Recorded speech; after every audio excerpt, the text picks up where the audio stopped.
భారత్పై అమెరికా విధించిన అదనపు సుంకాల అమలు గడువు సమీపిస్తున్న వేళ ప్రధాని నరేంద్ర మోదీ కీలక వ్యాఖ్యలు చేశారు. రైతులు, పశు పోషకులు, చిన్న తరహా పరిశ్రమల ప్రయోజనాల విషయంలో రాజీ పడే ప్రసక్తే లేదన్నారు మోదీ. ఈ విషయంలో తమపై ఒత్తిడి పెరగొచ్చని, అయినా దాన్ని భరిస్తామని స్పష్టం చేశారు. గుజరాత్ పర్యటనలో భాగంగా అహ్మదాబాద్లో నిర్వహించిన సభలో ఆయన ఈ కామెంట్ చేశారు.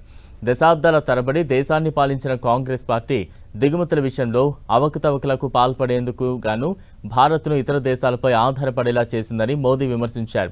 అయితే బలానికి, రక్షణకు ప్రతీక అయిన సుదర్శన చక్రధారి శ్రీకృష్ణుడు తన రాట్నంతో స్వదేశీ ఉద్యమాన్ని ముందుకు నడిపించిన చరకాధారి గాంధీ మార్గంలో పయనించడం ద్వారా భారత్ సాధికారత సాధించిందన్నారు. దేశ సైనిక శౌర్య పరాక్రమాలను ఆపరేషన్ సింధూర్ చాటి చెప్పిందని మోదీ అన్నారు. భారత్ దిగుమతులపై అమెరికా అధ్యక్షుడు డొనాల్డ్ ట్రంప్ తొలుత 25% సుంకాలు విధించారు. అనంతరం అదనంగా మరో 25% ప్రకటించారు. ఇవి రేపటి నుంచి అమల్లోకి రానున్నాయి. ఈ గడువును ట్రంప్ పొడిగిస్తారని తాను ఆశించడం లేదని వైట్ హౌస్ వాణిజ్య సలహాదారు పీటర్ నరావో ఇటీవల తెలిపారు. అదనపు సుంకాలు అనుచితం, అన్యాయమని భారత్ ఇప్పటికే ఖండించింది. దేశ ప్రయోజనాలను అన్ని చర్యలు తీసుకుంటామని స్పష్టం చేసింది.